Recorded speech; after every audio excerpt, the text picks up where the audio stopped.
오늘은 세 사람이라는 제목으로 함께 말씀을 나누겠습니다.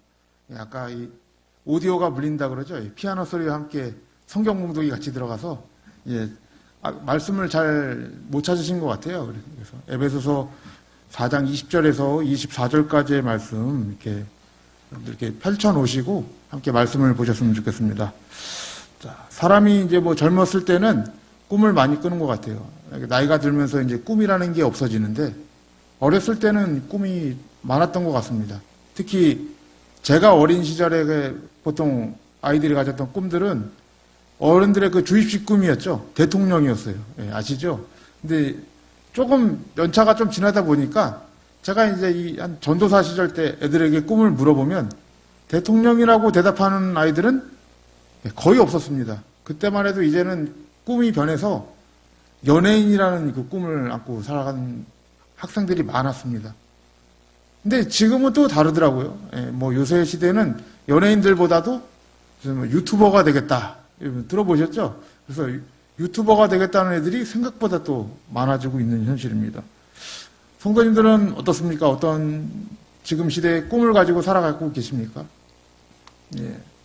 아마도 이제 연세가 드시면서 꿈이라는 걸 내가 언제 생각해 본 적이 있었나 하시는 분들 많으실 겁니다.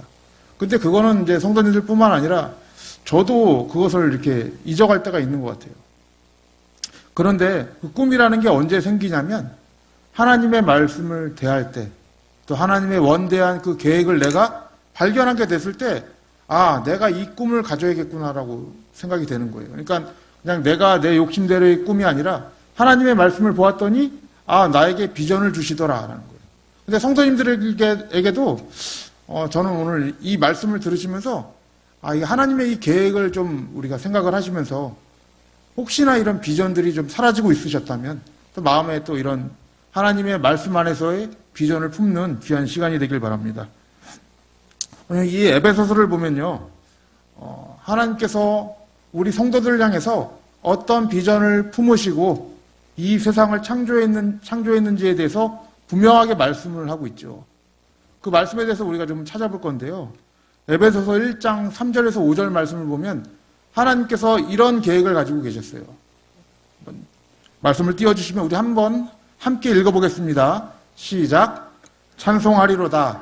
하나님 곧 우리 주 예수 그리스도의 아버지께서 그리스도 안에서 하늘에 속한 모든 신령한 복으로 우리에게 복 주시되 곧 창세전에 그리스도 안에서 우리를 택하사 우리로 사랑 안에서 그 앞에 거룩하고 흠이 없게 하시려고 그 기쁘신 뜻대로 우리를 예정하사 예수 그리스도로 말미암아 자기의 아들들이 되게 하셨으니라고 되어 있습니다.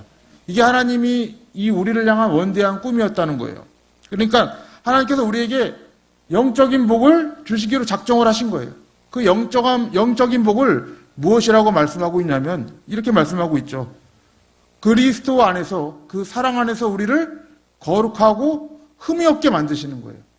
거룩하고 흠이 없게 만드셔서 어떻게 만드시냐면 하나님의 자녀들이 되게 만드시는 것입니다. 이것이 하나님께서 우리를 향하여 가지고 계셨던 원대한 비전이었던 거예요. 그러니까 이 모두를 향한 하나님의 꿈이었다는 것입니다. 그렇다면 여러분들 하나님의 계획이었던 거룩하고 흠이 없는 자녀는 무엇으로 말미암아 이루어집니까? 어떻게 우리가 거룩하고 흠이 없는 자녀가 되었습니까? 이 답을 여러분들 잘 알고 계시죠? 우리가 자녀가 될 수 있는 비결은 무엇입니까? 영접하는 자, 곧 그 이름을 믿는 자들에게는 하나님의 자녀가 되는 권세를 주셨다라는 거예요. 그 예수 그리스도를 믿는 자에게 거룩하고 흠이 없는 우리에게 의로움이 주어지면서 하나님의 자녀가 되는 권세를 주셨다는 거예요. 그래서 우리가 이런 좀 성경 공부를 하셨다면 이런 이론들은 좀 알고 계실 거예요. 이론들은. 그래서 그 예수 그리스도의 십자가를 통해서 우리가 죄에 대하여는 죽었고 뭐에 대해 살아났습니까? 우리가 전에는 우리에게 무엇이 없었어요? 의로움이라는 게 없었잖아요. 죄밖에 없었던 우리에게 의로움이라는 것이 다시 살아나게 된 그 사건을 우리가 십자가와 부활이라고 이렇게 얘기를 하고 있죠. 그러면은 이 부분들은 여러분들이 잘 알고 계시리라 생각이 되는데요. 다시 한번 물어볼게요. 그러면 성도님들 정말 죄에 대하여 죽으셨습니까? 예, 이렇게 물으시면은, 예, 마음속에, 제가 정말 죽었나? 예. 아마 마음속에 많은 고민들이 있으실 줄로 압니다. 그런데 우리가 좀 정확하게 구분해야 될 게 무엇이냐면, 지난 저녁 특별 집회 때도 목사님들께서 굉장히 죄에 대해서 많이 말씀을 잘 해주셨는데, 예, 그 말씀에 이제 좀 부합되는 부분들이 있습니다. 근데 이 죄를 우리가 좀 잘 정의해야 될 필요가 있는 것입니다. 왜냐하면 죄를 그냥 율법적인 그 죄, 계명 하나하나로만 보시면 안 되고, 항상 죄는 우리의 중심을 보시지 않습니까? 하나님께서 우리의 중심을 보시기 때문에, 죄가 진짜 무엇인지를 조금 더 생각을 해봤으면 좋겠어요. 그래서 에베소서 2장을 보시면요, 죄에 대해서 우리에게 얘기를 해주고 있어요. 죄가 무엇인지. 우리가 한번 읽어보겠습니다. 함께 읽어볼게요. 시작. 너희의 허물과 죄로 죽었던 너희를 살리셨도다. 그때에 너희는 그 가운데서 행하여 이 세상 풍속을 쫓고 공중의 권세 잡은 자를 따랐으니 곧 지금 불순종의 아들 가운데서 역사하는 영이라.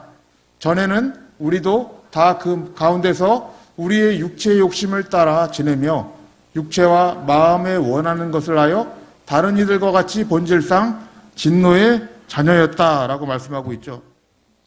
에베소서 2장 1절에 3절은 우리가 죄와 허물로 죽었었던 그 상태를 얘기를 하고 있어요.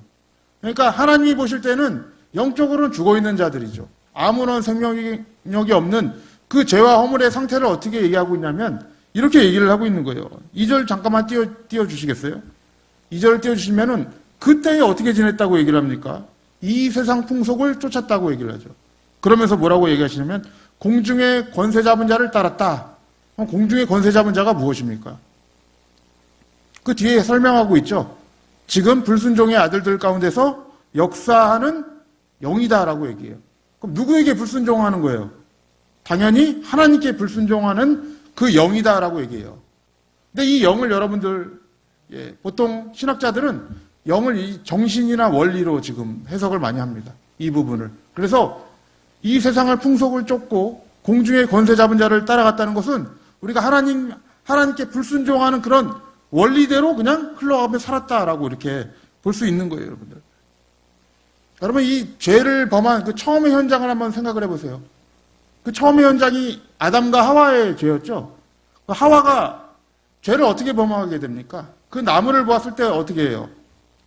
먹음직도 하고 보암직도 하고 지혜롭게 할 만큼 탐스럽기도 하였다라고 얘기해요. 그 안에 무엇이 들어가 있냐면은 하나님의 말씀은 무엇이었습니까? 하나님의 말씀은 분명히 선악을 알게 하는 나무의 실과는 따먹지 말라는 것이었는데 하와의 마음에 이제 무엇이 들어갔어요? 불순종이 들어가는 것이죠.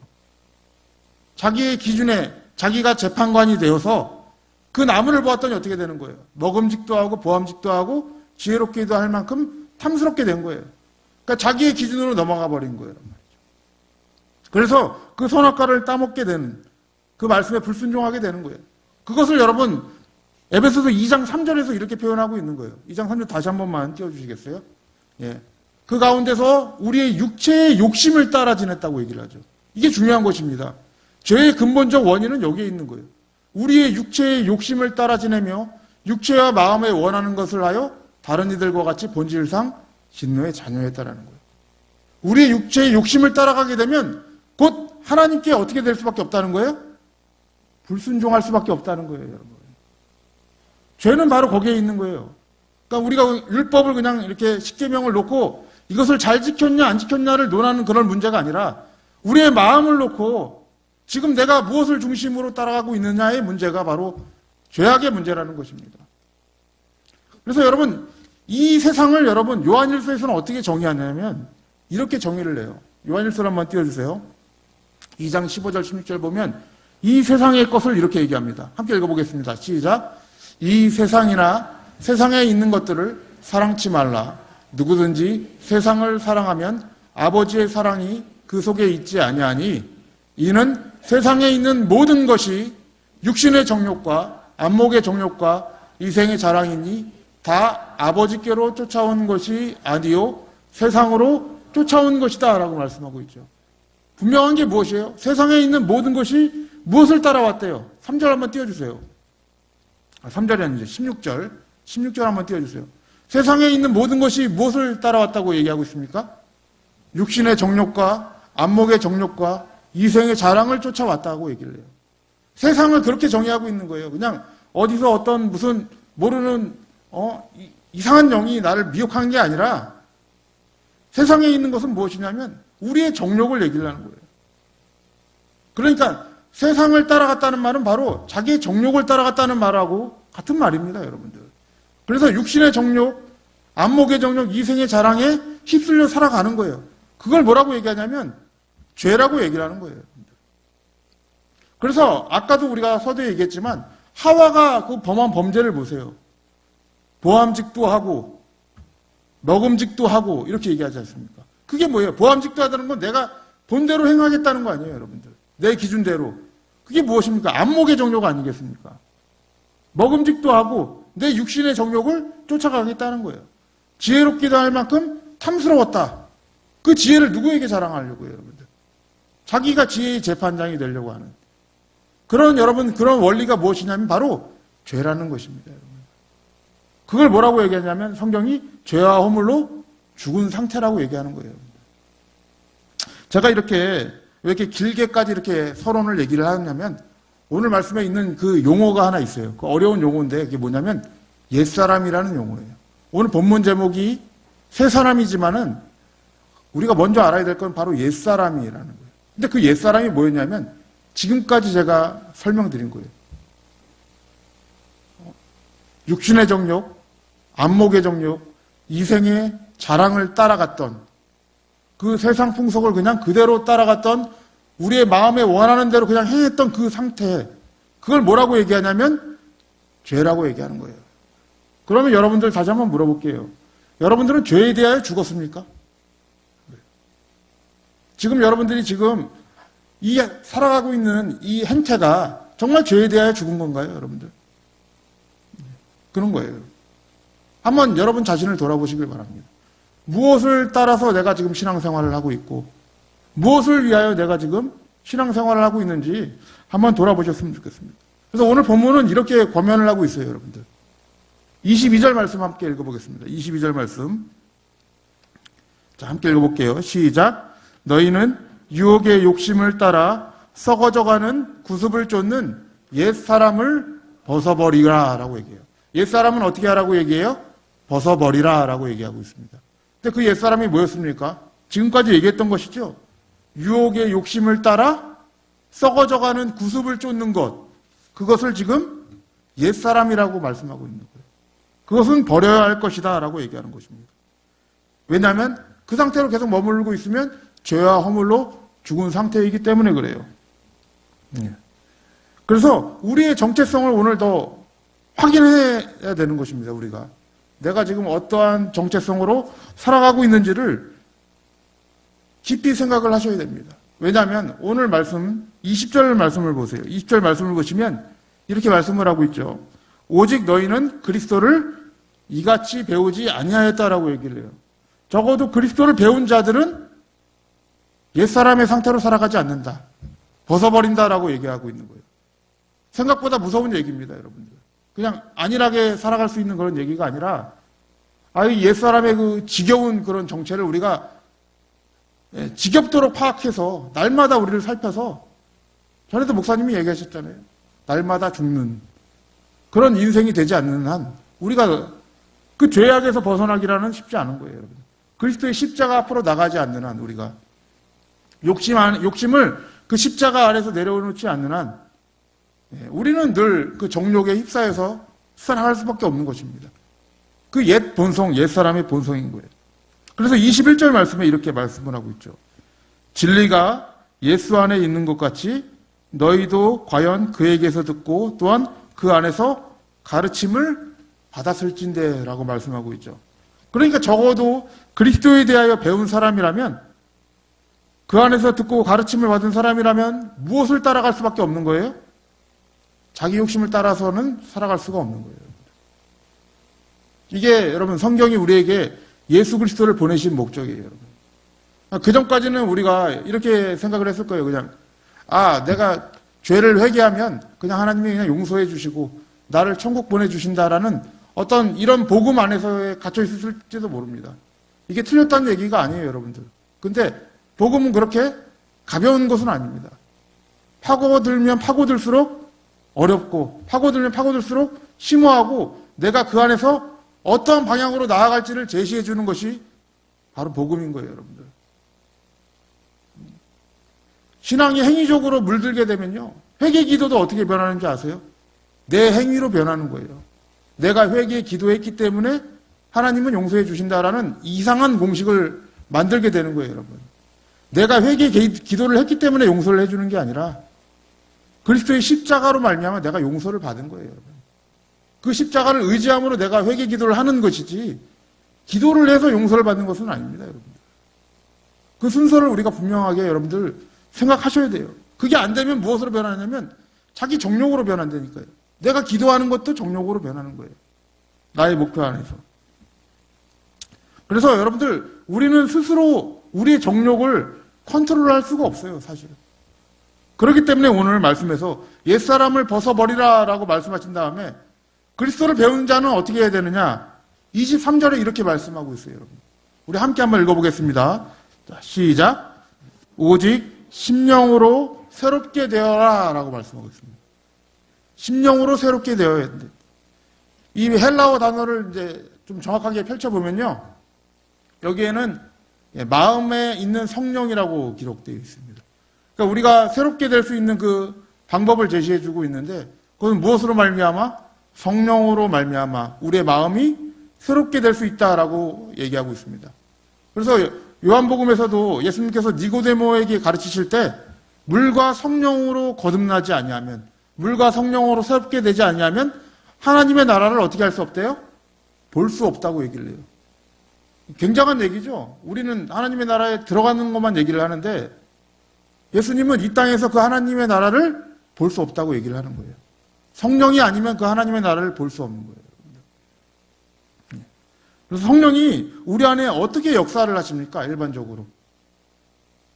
어떤 방식으로 역사를 하세요? 성령은 여러분들 진리의 영이라고 말씀하고 있어요. 그래서 성령은 우리에게 역사하실 때 항상 하나님의 말씀으로 역사하십니다. 이걸 잊으시면 안 돼요. 우리의 이런 기도들도 말씀 밖을 벗어나면, 진리를 벗어나면 정욕이 되고 내 욕심으로 따를 때가 많지 않습니까? 그러니까 성령 안에서 우리가 기도한다는 것은 하나님의 말씀 밖을 벗어나지 않는 거예요. 성령이 오시면요, 우리를 진리 가운데로 인도하시고 진리 밖을 벗어나지 않도록 우리를 보호하시는 분이에요.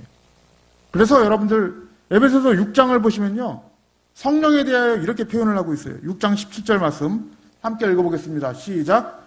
구원의 투구와 성령의 검 곧 하나님의 말씀을 가지라 라고 얘기해요. 성령의 검이 뭐라고 얘기를 해요? 하나님의 말씀이라고 얘기하는 거예요, 여러분들. 그러니까 성령이 오셔서 저기 기도원 가면 뭐 이런 얘기들도 하시잖아요. 뭐 기도원 가면은 예전에 보니까 막 웃어요. 이렇게 웃는데 여기서부터 웃음이 이렇게 전파돼서 한 바퀴 돌고 두 바퀴 돌아서, 그 다음에 이제 사회자까지 오는 그런 모습들을 제가 보긴 했는데, 그러면 뭐라고 얘기하냐면 성령이 웃음의 영을 주셔서 우리가 지금 다 즐거워서 웃고 있다, 뭐 이런 식으로 이렇게 애들 막 얘기를 한단 말이죠, 여러분들. 근데 그것이 하나님의 말씀과 무슨 연관이 있겠습니까? 그냥 여러분의 한낱 기분을 좋게 하자고 성령께서 그냥 그런 일들을 하시는 게 아니라 성령께서 제일 먼저 하시는 일이 무엇일까요, 여러분들? 우리를 어디로 인도하셔야 돼요? 그렇죠. 진리 가운데로 인도하시는 거죠. 다른 데로 인도하시면 안 되잖아요. 내 욕심 가운데로 인도하시면 성령님이 아니시지 않습니까? 다시 우리를 옛사람으로 인도하시겠어요, 성령께서? 아니란 말이에요, 여러분들. 성령이 오시면 다시 우리를 어디로 인도하세요? 하나님의 말씀 가운데로 인도하셔요. 그리고 그 안에서 기도하게 만드시고 우리를 돌아보게 만드시고 다시 진리 안으로 우리를 넣어버리시는 그런 역사를 하시는 분이 누구시냐면 바로 성령님입니다. 그래서 성령으로 우리가 새롭게 되어서 24절 말씀, 오늘 말씀 한번 보세요. 함께 읽어보겠습니다. 시작. 하나님을 따라 의와 진리의 거룩함으로 지으심을 받은 새 사람을 입으라라고 얘기를 해요. 이것이 바로 우리의 삶인 거예요. 우리의 삶이 어떻게 된 삶이 되어야 되냐면 지으심을 받는 삶이에요. 지어져 가는 삶이라는 얘기예요. 그럼 무엇을 따라 지어져 간다고 얘기를 하고 있어요? 하나님을 따라 의와 거룩함, 진리의 거룩함으로 지어져 가는 것이 바로 우리의 인생이라는 거예요. 우리 스스로 새 사람이 될 수 없으니까, 우리 스스로 옛사람을 벗어버릴 수 없으니까. 아까는 무엇을 따라간다고 얘기했습니까? 예, 금방 우리가 잘 잊어버리는 그런 은사가 있어서, 자, 앞에 말씀을 보시면 22절이죠? 22절은 무엇을 따라간다고 얘기했어요? 그죠? 너희는 유혹의 욕심을 따라가는, 그거는 뭐예요? 옛사람이란 말이에요. 새 사람은 무엇을 따라갑니까? 오늘 말씀에 24절에 하나님을 따라가는 거예요. 욕심이 아니라. 그러니까 여러분들 갈라디아서 5장에도 이렇게 표현하고 있지 않습니까? 육체의 소욕과 성령은 같이 갈 수 있대요, 없대요? 같이 갈 수 없어요, 여러분. 둘은 항상 대항하게 돼 있어요, 여러분들. 하나님의 말씀과 나는 대항하게 돼 있다고요, 여러분. 우리의 옛사람과 우리의 죄와 그 허물은 하나님과 대항할 수밖에 없는 거예요, 여러분. 그러니 여러분들, 우리가 이 본성을 죽을 때까지 100% 우리 스스로 버릴 수 있겠습니까? 그건 불가능하죠, 여러분. 그러니까 오늘 말씀을 얘기하는 거예요. 지어져 가라 라고 말씀하고 있는 거예요. 무엇을 따라서? 의와 진리의 거룩함으로 라는 거예요. 성경에서 의는 무엇입니까, 여러분들? 그리스도 예수죠. 우리에게 세워진 의는 바로 그리스도 예수예요. 그래서 로마서 1장 17절을 보면 이렇게 말씀을 하고 있는데, 우리 함께 한번 읽어볼게요. 자, 시작. 복음에는 하나님의 의가 나타나서 믿음으로 믿음에 이르게 하나니 기록된 바 오직 의는 믿음으로 말미암아 살리라 함과 같으니라. 의가 어디서 나타난다고 얘기하고 있어요? 그죠? 복음에는 하나님의 의가 나타난다고 얘기해요. 복음이 무엇입니까? 로마서에서 이렇게 말씀하고 있어요. 복음을 그의 아들에 관하여 기록한 것이라고 말해요. 그의 아들은 누구십니까? 하나님의 아들 예수 그리스도에 관하여 기록한 것. 이것을 성경이 복음이라고 얘기를 해요. 그럼 적어도 우리가 이제 그리스도 예수를 발견했다, 그리스도 예수를 배웠다라고 할 때는 뭘 발견한 거예요? 그 안에서 하나님의 의를 발견한 거예요. 내가 의로운 게 아니라 그리스도 예수의 십자가만이 나의 의로움이다라는 걸 발견하고 살아가는 거예요. 예전엔 내 욕심을 따라가는 것이 맞는 것 같았고, 내 생각과 판단을 따라가는 것이 맞는 것 같았죠. 그 경험을 따라가는 게 굉장히 합리적인 것 같았죠. 그런데 말씀을 봤더니 그게 아니라는 거예요, 여러분들. 무엇이라는 거예요? 그리스도 예수의 십자가를 따라가는 것이, 그것이 의이고 진리다. 그것이 우리가 거룩함으로 나아갈 수 있는 길이다라고 말씀하고 있는 것입니다. 사랑하는 성도님들, 그러면 우리가 오늘 이 말씀을 생각해 볼 때 하나님께서 이 땅 가운데 예수 그리스도를 보내신 목적이 뭐예요, 여러분들? 진정한 목적이 무엇입니까? 크게 보면 옛사람에서 어디로 변화시키려고? 새 사람으로 변화시키는 거예요. 유혹을 따라갔던 우리를 어디를 따라가게 만드시는 거예요? 하나님을 따라가게 만드시는 거예요, 여러분들. 근데 제일 무서운 게 무엇이냐면 종교 생활이 오래되면서, 신앙생활이 오래되면서 무엇이 빠지냐면 자꾸 그리스도가 빠진다는 거예요. 우리 인생에서. 예수 그리스도가 빠지고 자꾸 내가 들어온다는 것입니다. 그래서 우리는 이제 신앙생활, 이 교회 생활에 대해 너무 익숙하지 않습니까? 그러니까 내가 하는 것들이 다 맞다고 생각하는 경우가 너무나도 많아지는 거예요. 근데 그런 것들을 한번 우리가 천천히 생각을 해보시고, 나를 돌아보시고 한번 신앙생활을 해보셨으면 좋겠습니다. 우리는 그리스도 앞에 머리를 숙이는 공동체입니다. 우리의 썩어져가는 유혹을 따라가는 자들이 아니라 하나님을 따라 의와 진리로 지으심을 받는 그런 자들이 바로 우리 공동체인 것입니다. 육신의 정욕, 안목의 정욕, 이생의 자랑에 이끌려서 자기가 주인 되었고 자기가 재판관이 되었던 그런 죄악, 그것을 목표로 삼았던 자들이 바로 우리의 옛사람인 거예요. 다른 데서 찾을 필요가 없어요, 여러분. 반면에 여러분, 새 사람은 어떤 사람입니까? 성령의 말씀으로 마음이 새롭게 되어서 하나님의 의와 진리의 거룩함으로 계속 지으심을 받는 자들인 것입니다. 그렇게 의와 진리를 따라 새롭게 창조되는 자들이 누구예요? 바로 우리라는 거예요, 여러분. 그래서 이걸 신학적 용어로 뭐라고 얘기하냐면, 많이 들어보셨을 거예요. 새 창조라고 얘기를 합니다. 새롭게 창조되는 자들인 것입니다. 그래서 우리 교회는 여러분들 새 사람을 만들기 위하여 존재하는 것이에요. 그리스도를 따라가기 위하여 만드는 그런 공동체입니다. 사랑하는 성도님들, 오늘은 우리가 새가족 헌신 예배를 드리고 있죠, 여러분. 새가족이라는 단어가 너무나도 좋아요. 오늘 말씀 제목도 새 사람이라서 뭔가 매치가 돼서 너무 좋더라고요. 이 새가족을 만든다는 것이 어떻게 보면 이런 거죠. 옛 사람을 버리고 새로운 사람으로 만들어서 우리의 가족으로 만드는 그런 사역의 그 첫걸음을 내딛는 그런 사역팀이 우리 새가족 사역팀인 것 같아요. 근데 이 사역은 우리만 하는 것이 아니라 온 교회 성도님들이 이 비전을 가지셨으면 좋겠습니다. 그냥 우리가 흘러가는 대로 살아가는 것이 아니라 우리의 어떤 초신자들이 오면 저 사람이 이제 그리스도를 따라갈 수 있게끔 새 사람으로 지으심을 받을 수 있게끔 인도하시는 우리 성도님들 다 되시길 바랍니다. 그런 하나님의 원대한 비전 아직 잊지 않으셨죠? 우리가 처음에 읽었던 거룩하고 흠이 없는 그의 자녀로 만드시는 하나님의 이 비전을 우리를 통하여 이루시는, 또 여러분들이 이 비전을 품고 살아가시는 귀한 성도님들 되시기를 주님의 이름으로 축복합니다. 함께